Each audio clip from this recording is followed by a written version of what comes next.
Yeah, boy, it's episode 161, and this is the Fantasy Football Auctioneer podcast. I'm your host again this week, Slim.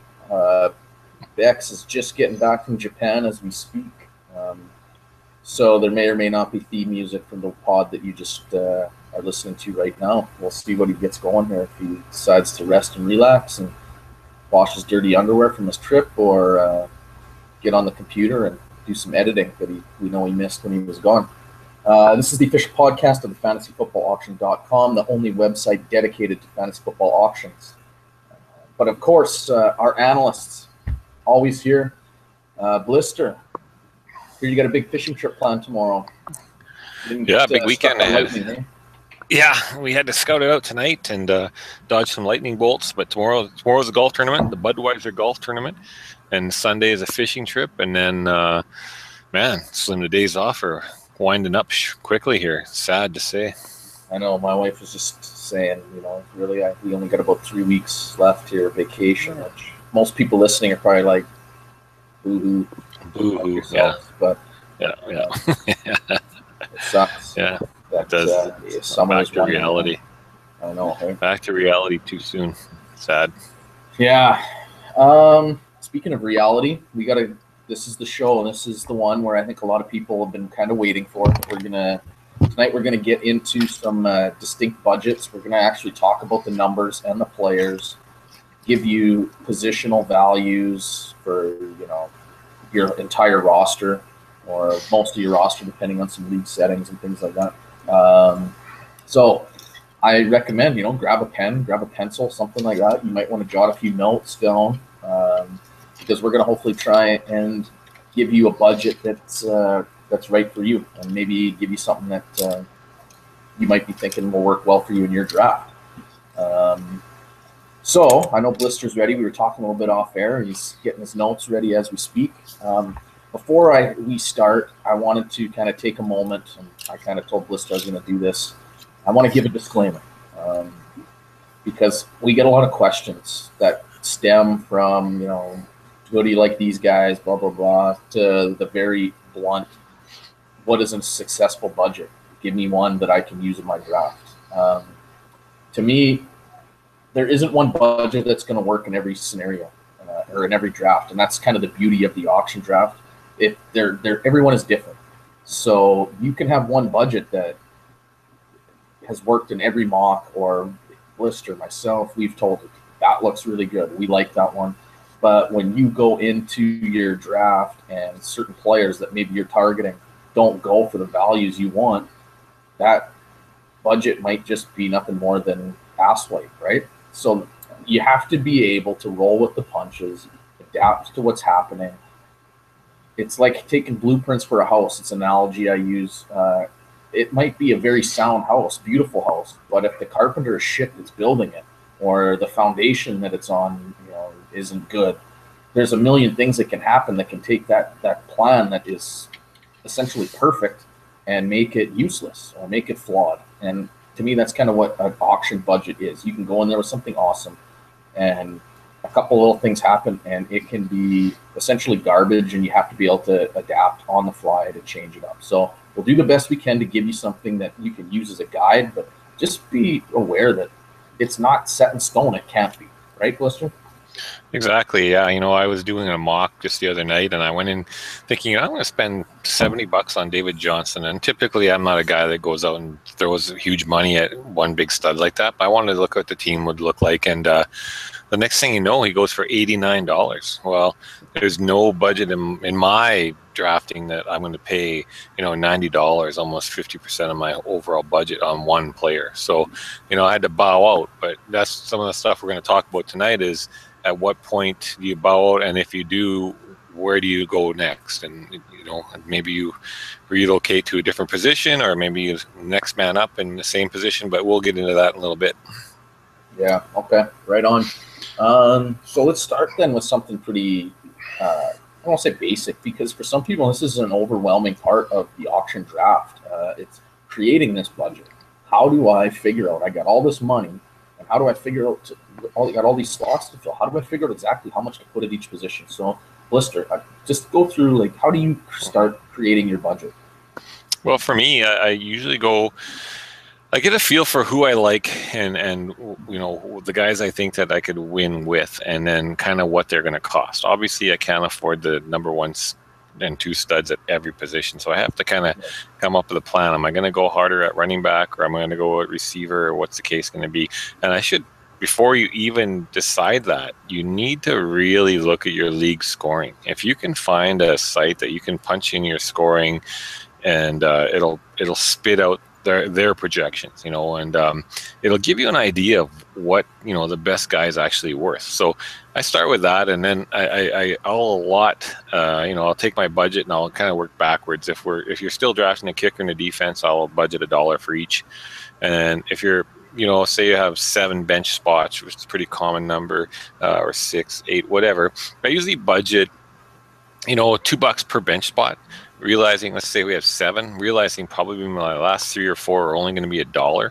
So if I had 7, $14, I take off 4, I got 10. So, I'm going to be able to still get a few players at the top end of my budget bench for $3 each, maybe $4. So they're not going to be that bad a player, actually. So I work from there back. Then, okay, so now I've spent 7 bench spots, 14.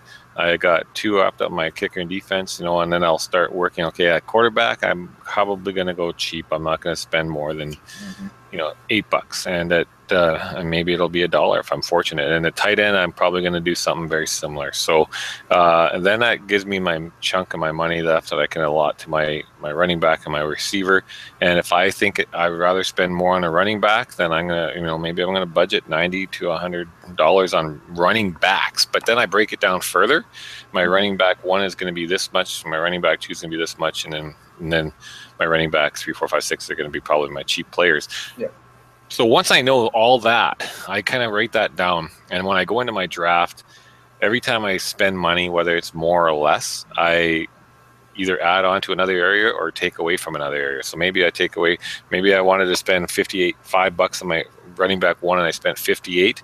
So maybe I'll take $3 out of my quarterback money or my receiver money or something like that. And I'm always updating my totals and what I can spend. And after mocking quite a bit, I have a feel for what kind of range, and we have it on our site. The average auction values is listed in our rankings, and they're pretty accurate. Then I'll have an idea of who I can target in that range. If I know I've got $40 to spend on a running back, well, I know roughly who goes in that ballpark. So I kind of have an idea. And if I I don't like any of those running backs all of a sudden at $40 range, I'll say, I'm dropping down to this $25 running back, and I'm going to take that $15 and I'm going to apply it to, there's a lot of good receivers I like, I'm going to put it into my receiver. So it's a constant, that's one of the cool things about an auction. I go in with a number I want at each position, and I'm always kind of tweaking and reallocating money or taking it away.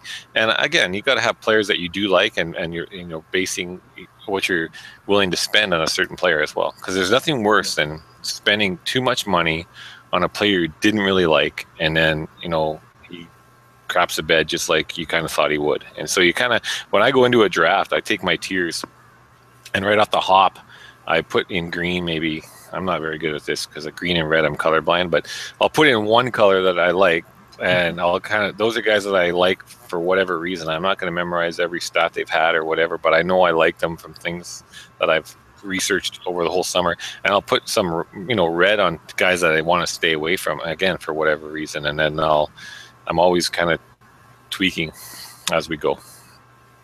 Yeah, that's right. So I think kind of to go back, one is come up with a budget that you like, right? First thing you need to do. And just like Blister said, the easiest way is figure out what you want to spend. Hopefully you don't have kicker or defense in your league, but if you do, then that's a buck a piece. Quarterback, figure out how much you want to spend a quarterback. What are you comfortable spending? I say the cheaper the better. Find some cheap guys that you like and start there. $5 or less. Boom, done. Then go to tight end. How much you comfortable spending? Again, if you can go cheaper, that's probably recommended. And then, like Blister says, now you got the meat and potatoes to go running backs. And I agree. I think you need to go running back 1, running back 2. What do you want? Maybe you got $35 for running back 2, but you hate all those guys, just like you said, Blister. Well, now you tweak, and now you start making the changes, right? And once you think you have something good, then that's when I start taking that and saying, okay, Well, now what if I did spend big money on a quarterback? How does that change? So now I got to bump my $5 to 35 maybe for Aaron Rodgers.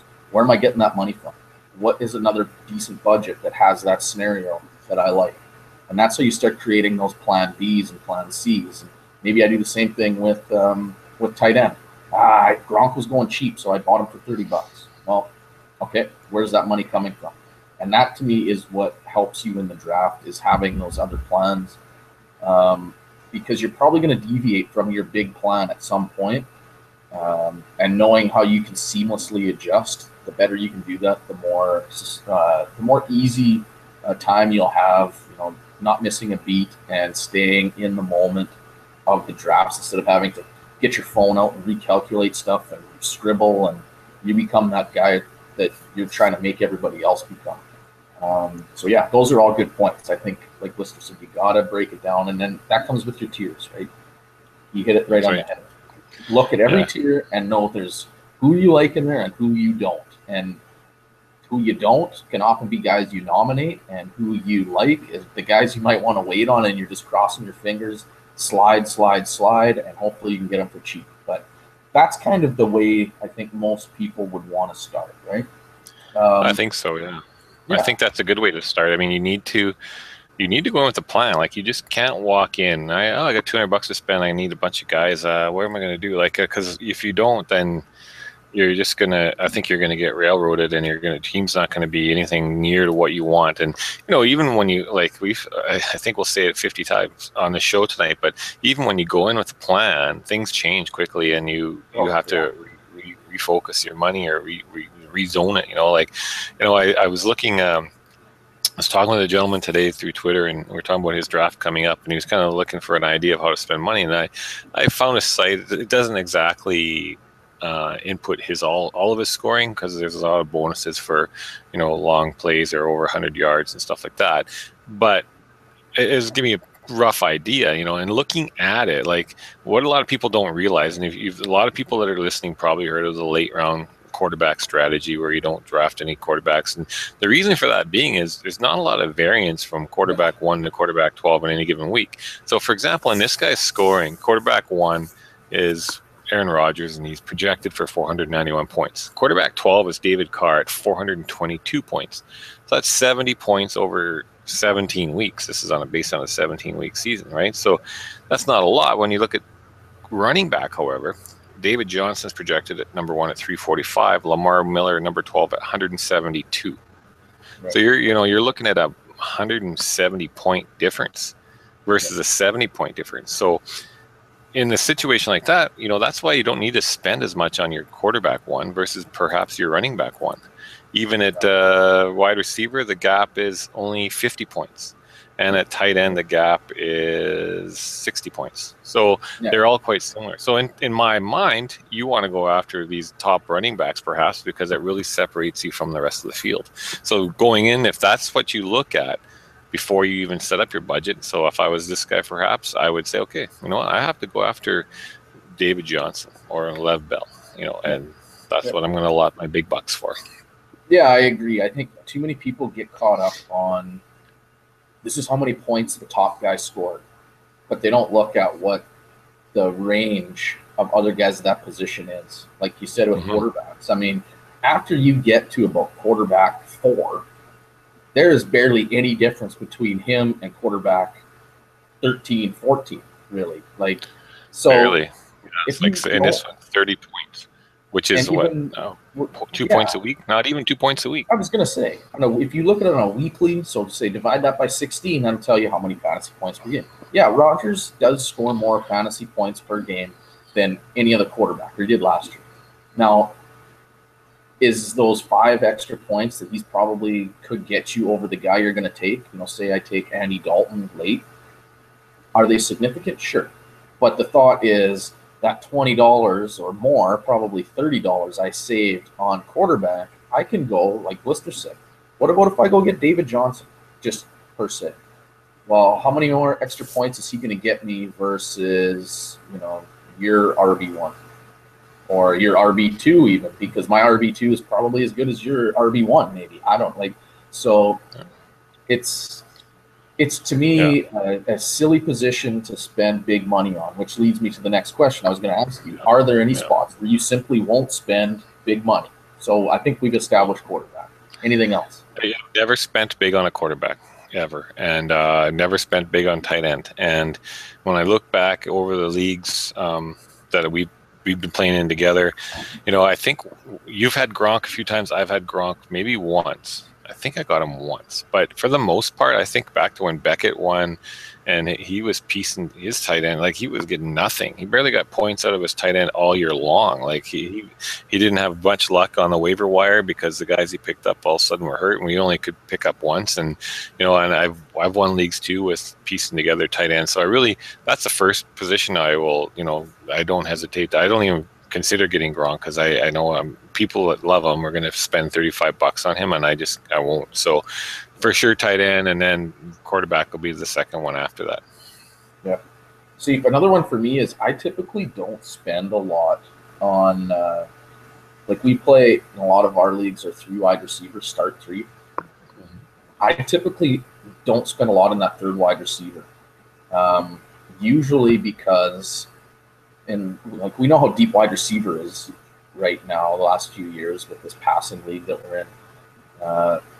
I can usually look at the rankings and I find at least 5 or 6 guys for $10 or less that I think, you know what, that guy's undervalued by most people.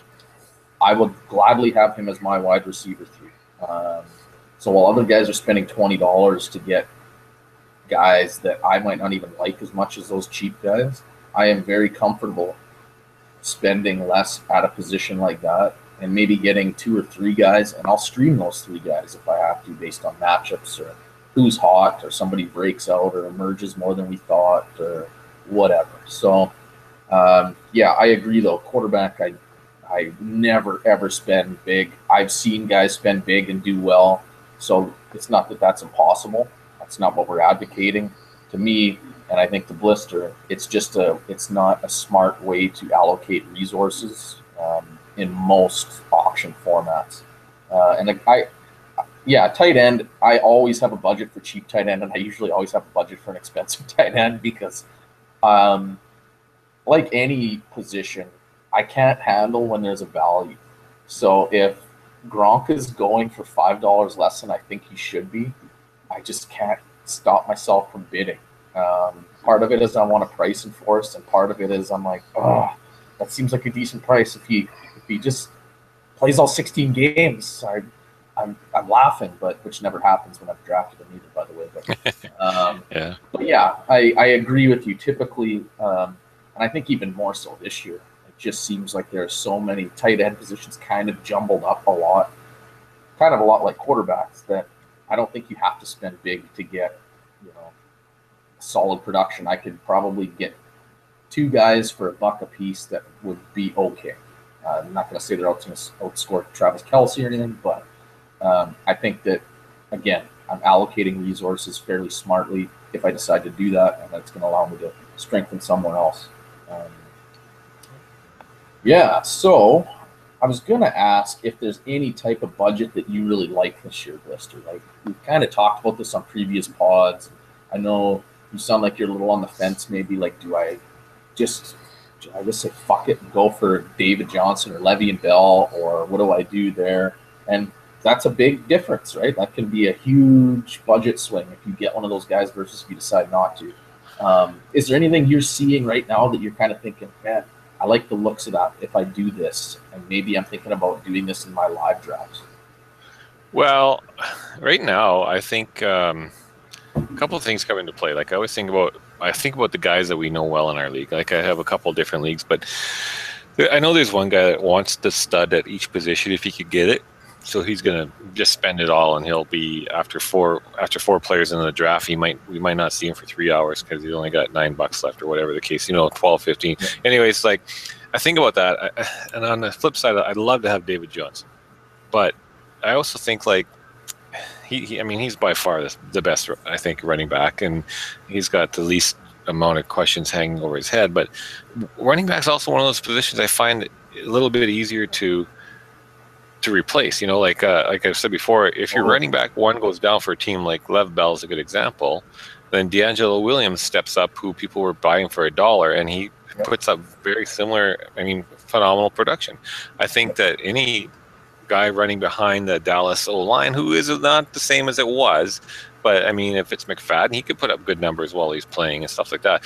Whereas if your wide receiver one goes down, you know, the 2 that's already been drafted moves up to 1, the 3 that could have been drafted moves up to 2, and the guy that comes in, he doesn't put up wide receiver 1 numbers. He becomes your, you know, he's a wide receiver 3 on that team now. You know what I mean? Whereas running back 1 goes into the 1, you know, the backup becomes a starter. He gets the touches automatically. But so I always find that if I'm going to play, spend a little bit more money, I often do go on the receiver side. I just find that, you know, if my starting running back is, you know, DeMarco Murray, well, I could easily buy also Henry if I wanted later in the draft, probably for a couple dollars. Or if I don't even have their backup, you know, sometimes they're still on the waiver wire depending on how deep your bench is. So versus, like I say, your number one receiver goes down, he's not there to replace. You don't just pick up a number 1 off the waiver wire.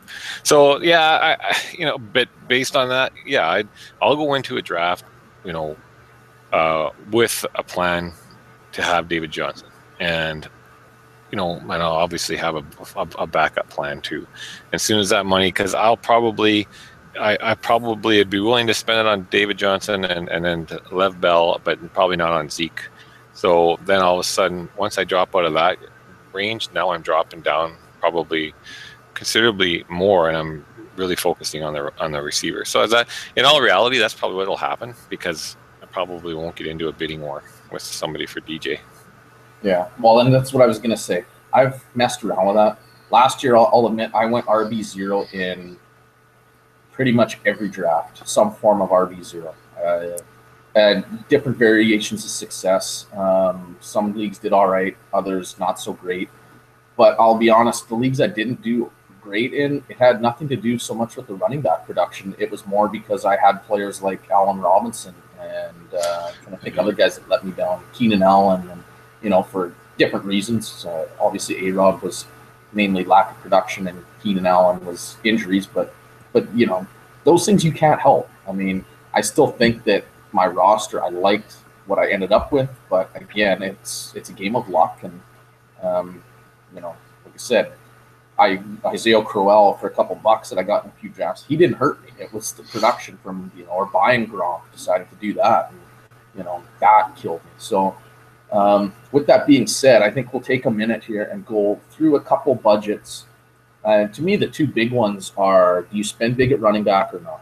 And I think you and I agree. We kind of talked about that in our last pod with even with Kevin O'Brien when he had him on as a guest. Like, to me, this is kind of the pivotal position of, because most of us are in agreement. It's cheap at quarterback and relatively cheap at tight end.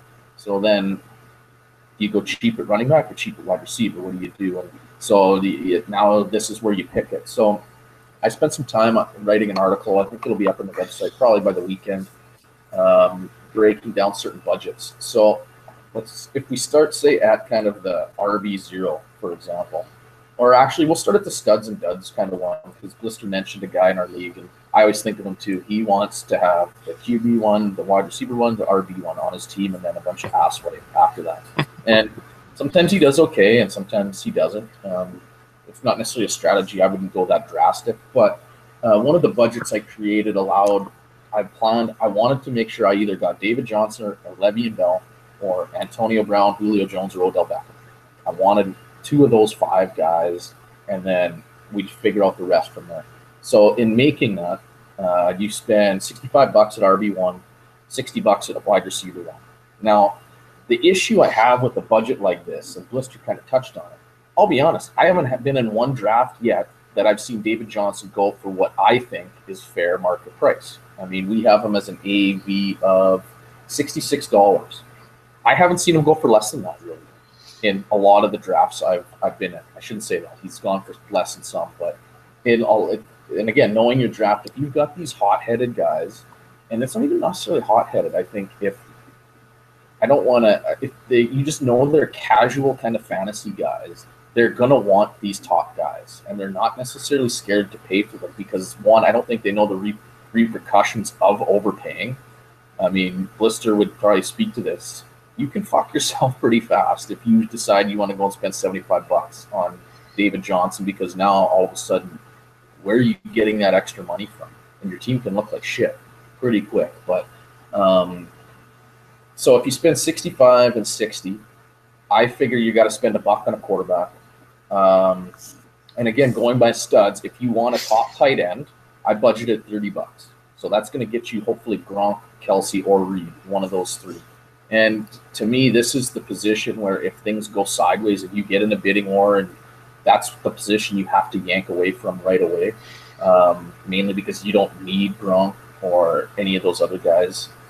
So that leaves you pretty much $10 for an RB2, $15 for a wide receiver 2, $9 or $10 on some type of flex, depending on what your bench size is, and then the rest, $10 or $9 on some type of bench. So that bench would be filled up with mostly $1 or $2 guys, depending on your depth. And as a flex for $9 or $10, you're probably rolling out somebody like Cam Meredith, Djax, Calvin Benjamin, something like that. Maybe a guy like LeGarrette Blount if it's not a PPR league or something. Wide receiver 2, you're looking at guys like Crowder, Moncrief, Sanders, or Larry Fitzgerald, which aren't bad guys. Guys maybe that I would rather feel more comfortable with as a wide receiver 3, but that's the position you got to put yourself in if you want to spend big on some of those other guys. And, on RB2 at $10, you're looking at guys like Paul Perkins, Amir Abdullah, Adrian Peterson perhaps, or a guy like Theo Riddick. Maybe he's a PPR league. And you know what? I'd really like to have Theo Riddick as an RB2 if it's a PPR league for $10. So I feel good about that, actually. Blister, anything that you see that jumps out, you think, I don't like that. Maybe you do. Maybe you're jotting it down right now too. Who knows? Yeah. I don't know. But no, I think that's pretty accurate. I think you're going to have a team that looks similar to that, and some people might be just fine with that, and and who knows if they all stay healthy. And a guy like Dante Moncrief, if he lives up to his potential, he's in a contract year. He could produce like a wide receiver 1 as well. So I mean, there's going to be those prices. I think the big thing you have to remember that no matter who's drafting in your league, there's going to be at least 3 running backs that are probably going to push 60. There's probably going to be 5 or 6 receivers over 50, a couple quarterbacks over 30, and probably a couple tight ends over 30. So, calculate that money, and that's going to get spent, and it's going to be gone. So after that, like we were talking earlier, get guys out there that you have no interest in and keep getting money spent so that, down the road, maybe people are broke, and maybe your wide receiver 2 could be a little bit better because they can't afford $20 and you can on somebody else, right? But no, that's a pretty accurate description of what a budget would look like. So, and I would say to guys that know, I mean, let's be honest. Part of it is you got to be honest with yourself. What type of owner are you? I mean, to me, there's nothing wrong with saying, you know what, I just do this for fun. There is nothing wrong with doing that. I venture to say that if you're listening to this podcast, you've taken the time to find us out, and you found us on Twitter, you're probably not that guy that just is like, here's my $50. I don't give a shit what happens to my team. You're probably not that. You want to win. You might be wanting to make some money, but at the end of the day, you probably want to win if you're taking the time to find us, and we appreciate that you have.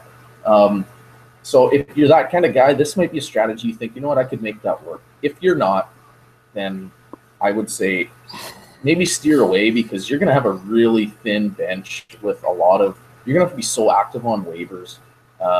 You might not be the kind of guy that is willing to do that or typically does that. So this might not be the type of budget for you, but think about it. Yeah, that's a good point there you made, Slim, about being active on waivers. You will have to be, and every year there's some gems that will come off the waiver wire that people aren't talking about right now, and you have to be like, even if you draft the great team, you're bound to get an injury or two, and you're going to have to replace somebody. So when you have a studs and duds lineup, you're probably more reliant on the waiver wire because you don't have that depth on your bench. So you really have to play that and be sharp. And when you draft a dollar quarterback and stuff like that, you're probably playing matchups, right? So you got Tyrod Taylor, Wentz, Palmer, Eli Manning, and they all can produce. They can be the best quarterback in any given week. with the right matchup. So you probably want to have at least two of them and not be afraid to drop one guy when, you know, you need to replace him with somebody with a better matchup. So that's that keeps you busy on the waiver wire. Yeah, for sure. It's time commitment, right? And some of us don't put the time in. I mean, for whatever reasons we can't, or that be that as it may. But like I said, be honest with yourself. If you know that's you, then maybe that's not for you. Um, so the other one, I think, kind of the complete opposite is if you kind of go somewhat RB0. And so here, to me, obviously, you want to go big at wide receiver. So again, you still got $60 for a wide receiver one. You should be going out and trying to get an Antonio Brown, a Julio, Odell Beckham, one of those top 3, 4 kind of guys. And then I kind of like to spend around $40 if I go in a strategy on my wide receiver too. One, because I feel like there's always a couple good players that slip through the cracks a little bit that maybe go for around $50 that just for whatever reason don't. Maybe you're in a draft with some overzealous guys early. They've just spent a shit pile on some of the big name guys, and now somebody likes T.Y. Hilton, or would normally buy him, but he can't. He doesn't have the money anymore, so the price goes down. But I think with $40, you can you're still in play to get guys like Hilton, maybe Mike Thomas if you like him. Doug Baldwin should be easily gettable for $40 in most leagues. Amari Cooper, if you're a believer, he could probably easily be had for around $40. At quarterback, I think it gives you a little bit more. I still think you spend less. I put $5 in this one, but I mean you could spend $1 very easily too if you like Andy Dalton. But I think $5 gets you Kirk Cousins, maybe Cam Newton. I've had him for less than 5 in a couple drafts.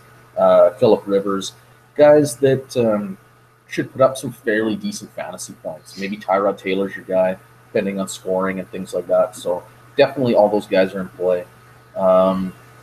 Again, we'll jump to running back because RB1, RB2, I try to spend about $15 a piece. And again, it's about looking at where you're comfortable. If you look at $15 and you think, I don't like any of those guys, and you need to spend a little more, then go ahead. Maybe you want to spend less. That's okay. But I think this budget builds that in. So for $15, and I'm just going to list off a bunch of running backs, and I'm assuming this is PPR league. Anybody in that range, you're looking at Frank Gore, Dalvin Cook, Bilal Powell, Tevin Coleman, Danny Woodhead, Amir Abdullah, C.J. Anderson, Eddie Lacy. According to current AAV, all those guys are in play at $15. You want to go a little bit higher, you're looking at Carlos Hyde, Ty Montgomery. And I'll be honest, I look at that list, and I feel like if you could let me pick 4 or 5 guys off that list, I would feel really good about that. Danny Woodhead, obviously, PPR's got some steam. I like Ty Montgomery a lot this year. I think he's RB1 material. I think Carlos Hyde is underrated. I don't necessarily think he's going to become an RB1, but I think if you play him in the right matchup, which is probably what you're going to do with RB0, he can definitely put up some pretty big games for you. I'm anxious to see Dalvin Cook. I'm coming around there. I like him. I think Tevin Coleman's very serviceable, Bilal Powell, and especially if somebody gets injured.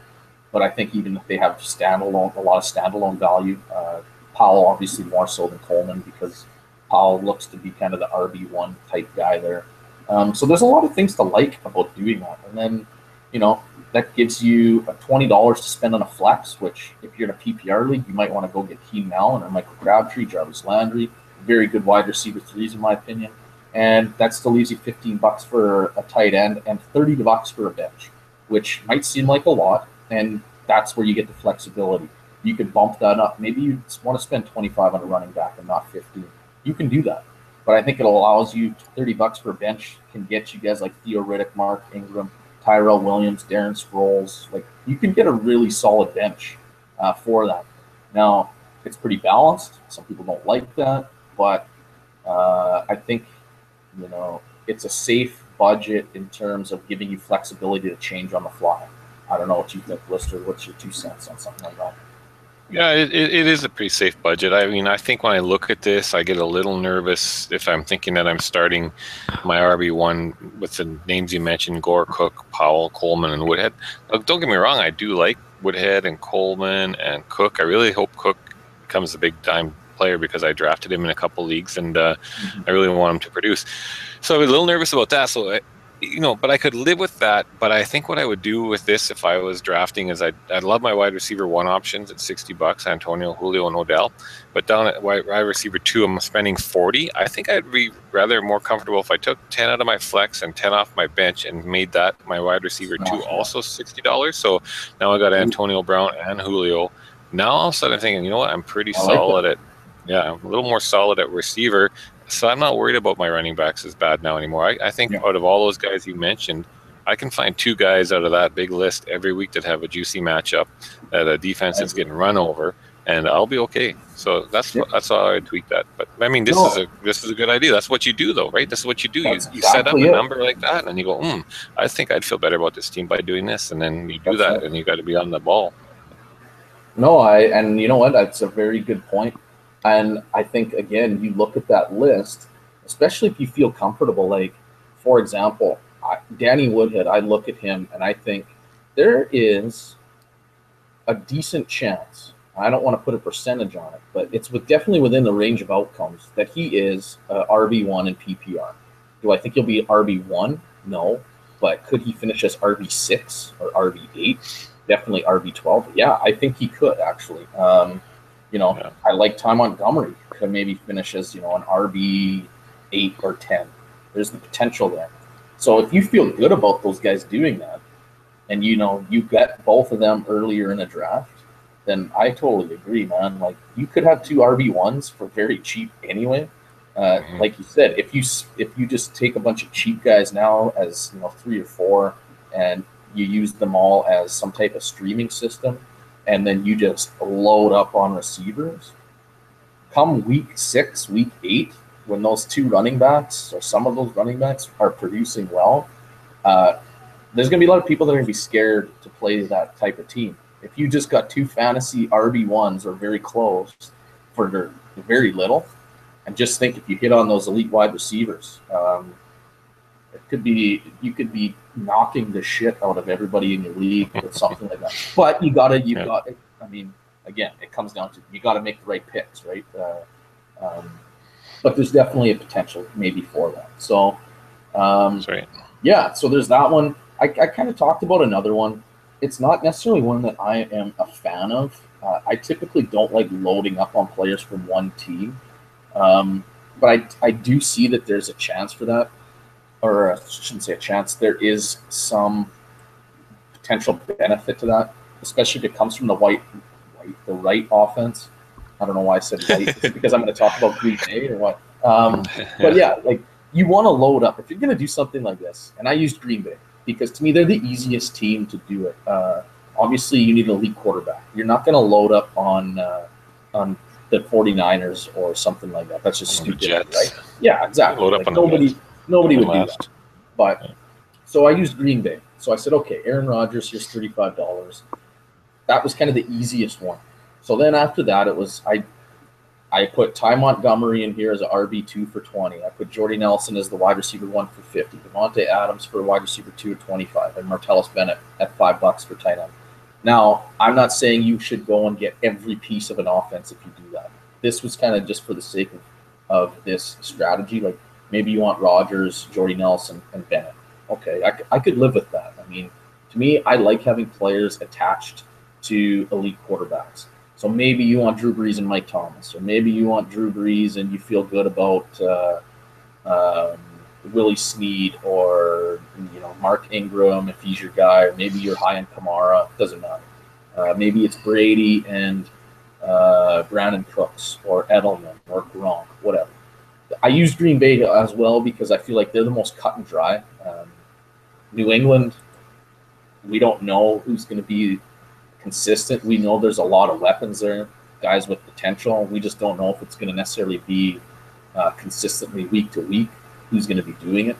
And in New Orleans, it's kind of Michael Thomas and then some Willie Snead, and then we don't know much about the backfield per se. It's kind of pick your poison a little bit. Tight end's a bit of a crapshoot. I don't think anyone feels great about Colby Fleener. But so yeah, Green Bay was using the example, and it still allowed you to get a $45 running back as an RB1, which are guys like Devontae Freeman, DeMarco Murray, Leonard Fournette. $10 bench, fairly cheap. But that's not necessarily a bad thing. And then $10 for a flex, which again we talked about guys like Riddick, Perkins, Meredith, Djax, Benjamin. Not terrible flexes in my opinion. You could probably find a guy with some decent upside. Blister, thoughts on a strategy like this? Well, I could. It's interesting. There's a lot of good players, like you said. It's from a great offense, so you really have to, you know, you got a lot of buys on the same week. Of course, that's not a big deal. It's 1 week, but there's a lot of good players. That's just a good example of how you can tweak your lineup and what you can do with it. I think after Aaron Rodgers, the next guy most expensive, what I've seen is Tom Brady. And it'd be harder to do with that offense. Like they're going to be should be a great offense, but Tom, Gronk, but they got so many different running backs that could touch the ball on any given week, and they do have a lot of receivers that they can spread the ball around with now too. So it's going to be kind of hard to nail down that wide receiver one there at times. It could be Edelman, it could be Cooks, it could be so many different guys. So this is probably the best example of one team that you could really stack up on. If I could, I'd love to have Rodgers, and I'd actually like Ty, and I'd like Devontae Adams. I would be the three out of them guys if I only had three of them. But that's funny. I was kind of thinking the same thing when I made that up. I mean, I'm not against Jordy. I do like him. I don't mind Martellus Bennett, but I mean, the one good thing is, like every touchdown that offense scores, there's a very good chance you're getting points for that and potentially double dipping, right? You're getting, like if Rodgers throws a TD, you're probably going to be the recipient of that. You'll be pissed if it's Randall Cobb, I guess. But yeah, it's definitely, I'll say this, and it's a strategy I've never really wanted to implement. I mean, we have a couple guys in our drafts that, and everybody probably does. They like certain players from a certain team. They're fans of a team, so they might innately load up on a team just because they like it. And there's nothing wrong with that. Hey, at the end of the day, it's a game. Get the guys you want to get, but you want to make sure you're doing it in a smart way as well, if you can. So anything. Well, I could throw it one more. I was looking at a mock I did the other night. It was kind of ended up being an example of a balanced budget, and I could reiterate that it won't be in our on our website. So I ended up. This is the one where I went in intending to spend $70 on David Johnson to see what my team would look like, but I also thought, I'm going to spend on a top tight end and a top quarterback, just something totally unlike me. So I ended up spending $30 on Brady. That was my quarterback.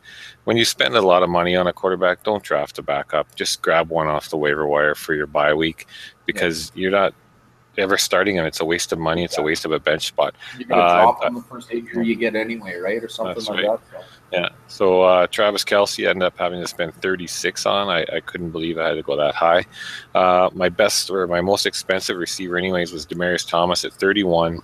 Then I followed it up with Sammy Watkins at $29. And both those prices I could live with. Martavis Bryant was my wide receiver 3 at $22. I thought that was getting a little high. Well, especially after today, right, where he's not necessarily reinstated, so that's scare everybody off. But my RB1 was Ty Montgomery at $28. So, I've been pretty impressed with a lot of the mocks I've been in lately. Most of the guys are staying there until they're, they've gotten, the majority of their money spent at least. So that was good. In the end, I got Willie Snead for $5, so I was quite happy with. Most of the people were still there. And then guys kind of lost interest or went away. So basically it was balanced at in a $30 range between my quarterback, my tight end, my RB1, and then my wide receiver 1, 2, and 3. So my top 6 guys were in that $30 range roughly. And then filled the bench. We had to draft a defense and stuff. I got Kansas City for $1. Tyrell Williams was $2. Garcon $2. Crosby, my kicker, was $1. So my running back 2 at this point is Amir Abdullah, who only cost me $1, but I don't think that's realistic. I also drafted Samaje Perine, Doug Martin, and for $1 as well. So, and there's a few other guys at this point when it was down to the $1 guys. That's all that anybody had left to spend. So, there's a lot of guys on there, but everyone blew all their money on big names before that. So, that's not a bad lineup. You got to think Tom Brady's going to be a top probably 3 quarterback. Kelce should be a top 3 tight end.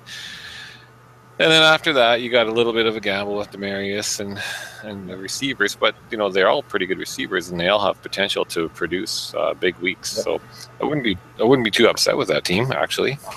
Well, I was going to say, and this to me, I bet you is maybe the second most common type of budget that we probably see, right? Like, Mm-hmm. very common is just some guy to spend a shit pile of money on three big names, and then they just Yeah, go. You don't hear from them for 3 hours in the draft because they can't afford to buy anybody, and then they just load up on cheap guys at the end.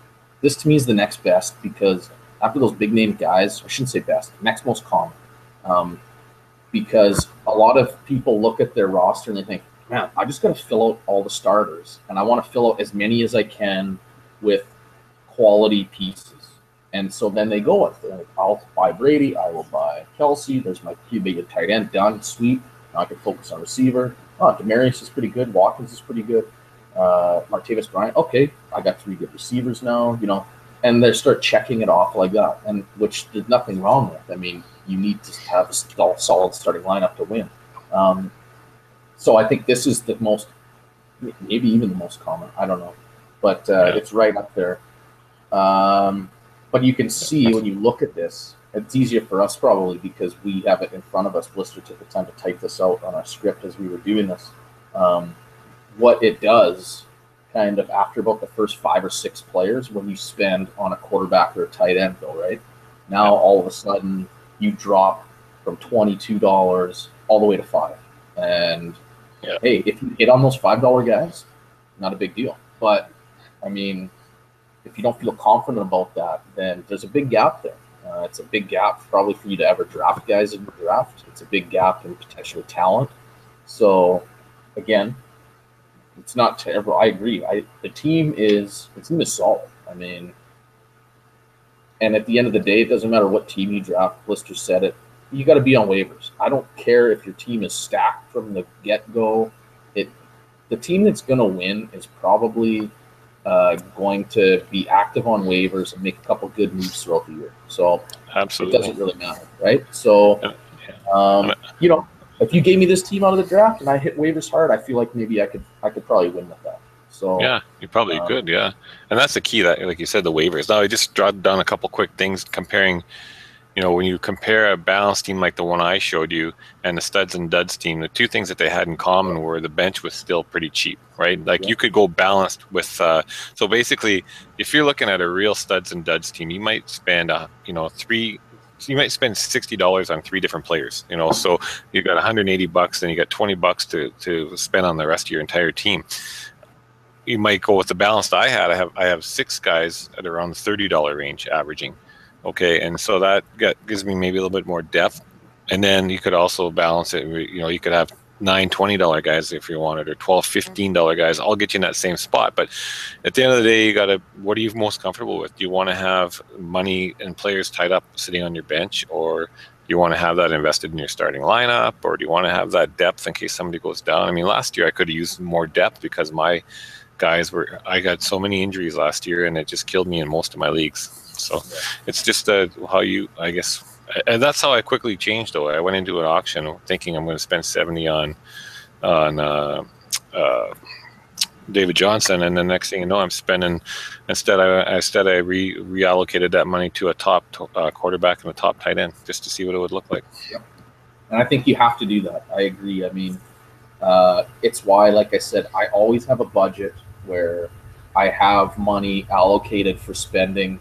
Maybe not $30 at a quarterback, but like for example, last year I ended up buying Russell Wilson in our draft for $14. And I vividly remember it because I was kind of pissed. I didn't really plan on doing that. I had a budget for that, so I wasn't totally thrown off, but it was never my intention to do that. I just thought, holy shit, Russell Wilson for $14, this is too cheap. I got a bid and I ended up getting it. So I wasn't sad, but I was a little bit, oh, okay, I better go to this other spreadsheet now because that's completely out the window. But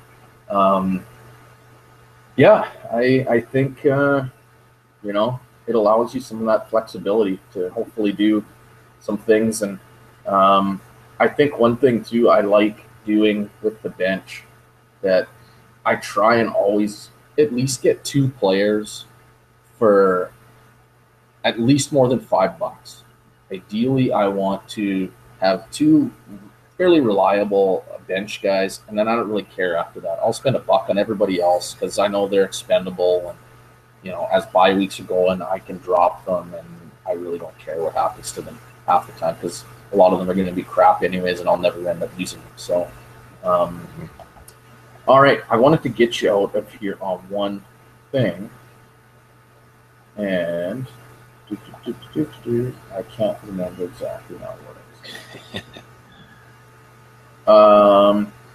All right, this is it, anyways. So, for the listeners there, Blister, just recap or give a couple things like what should everybody be doing or looking to do right now? They should be mocking, and they should have a budget and plan it. Like one of the biggest things you never want to end up at is with, it's sometimes it's impossible to spend every dollar, but you definitely. I was in a mock the other night, and I said to this guy, Larry, what are you doing, Larry? What's happening? I wasn't paying very good attention. He ended up with $75 at the end of the draft. So can you imagine the players he could have bought with $75 or unbelievable players? So you want to make sure that you try to spend all your money.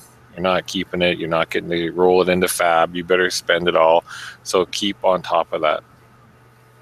Yeah, I mean, I'll say this. I was in our mock draft on Monday, and I apologize. I did on the air for our pod. And I actually plan on buying David Johnson. And he went for, I think it was like $77 or $75. So that was out the window because I am kind of anal about not overspending early in a draft. I can't do it. I don't know. I'm too cheap. Maybe it's the Ukrainian or the Irish in me. I don't know. I just can't overspend early in a draft. So I didn't. And then we got busy setting up the pod and talking to Kevin beforehand and things like that. And all of a sudden I had $100 left. Everybody else had about 20.